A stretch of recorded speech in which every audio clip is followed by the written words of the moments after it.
What's happening, folks? Back with another reaction, back with some more Smiths. And we're going back to their final studio album, Strangeways, Here We Come. And we're up to the tune Girlfriend in a Coma, which sounds dark and macabre, though admittedly, I suppose strangely appropriate following death of a disco dancer. In fact, I remember a couple people actually commented that, Morrissey's lyrics at this point, maybe some people were thinking that the titles and the nature of the lyrics were just, going a bit far, doing it a bit too much. But yeah, ultimately, it sounds dark. It sounds like maybe someone who was the victim of an attack, generally speaking. People go into a coma when they have severe cranial trauma. Those can happen from car accidents and things like that, but ultimately someone being bludgeoned would indeed be one reason someone could end up in a coma. Possibilities abound, but none of them seem particularly bright or cheery, so I guess we'll find out. This is Girlfriend in a Coma by the Smiths from the 1987 album Strangeways, Here We Come. Oh, it sounds like a Big Pig Breakaway. And that's only, what, like 1 year after this? Girlfriend in a coma, I know, it's really serious.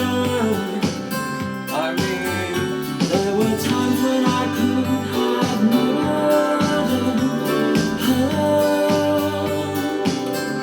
but I would hate anything to happen to her. Now I don't want to see her. Do you really think she'll pull through? Do you really think she'll pull through?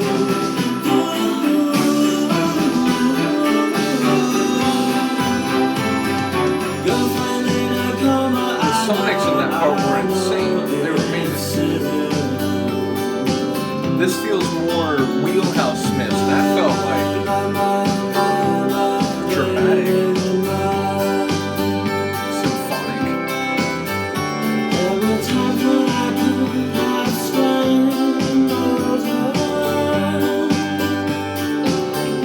but I would hate anything to happen to her. Would you please let me see her? Do you really think she'll pull through? Do you really think she'll pull through?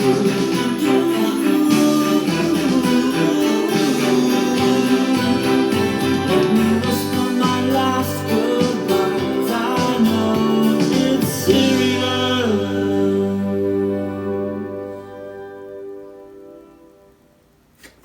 Number one, a short tune. Number two, I don't know, I'm trying to read through it. It feels like one of those unreliable narrator type of stories where if you read between the lines, maybe he's the one who put her in the coma in the hospital in the first place, and please let me see her. Like, I could have murdered her, but, I don't want anything to happen to her.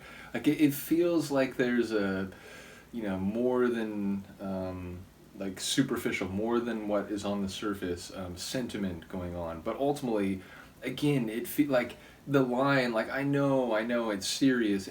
It feels very meta. It feels like he's almost joking that, yeah, this is a dark subject matter and I'm going to put it in this light tune and, maybe seem like I'm going a bit far saying, oh, I could easily murder her.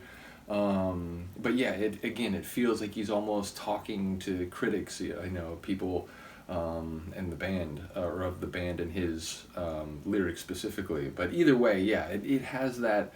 It's light and airy while also being crazy and dark and macabre. But then those interlude sections, which I guess is the chorus or maybe like the pre-chorus, I'm not quite sure.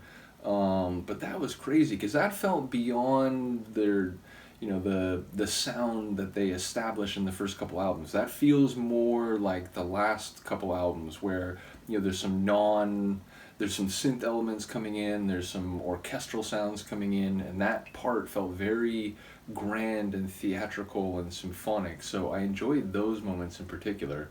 So do let me know what you think of this one. Again, a really interesting tune. It did feel quite short. I gotta say, like 2.5, not even, like 2 minutes. Yeah, 2:03. So Definitely a shorter one, but a really interesting tune nonetheless. So, yeah, let me know what you think of this. I will see you next time. Peace.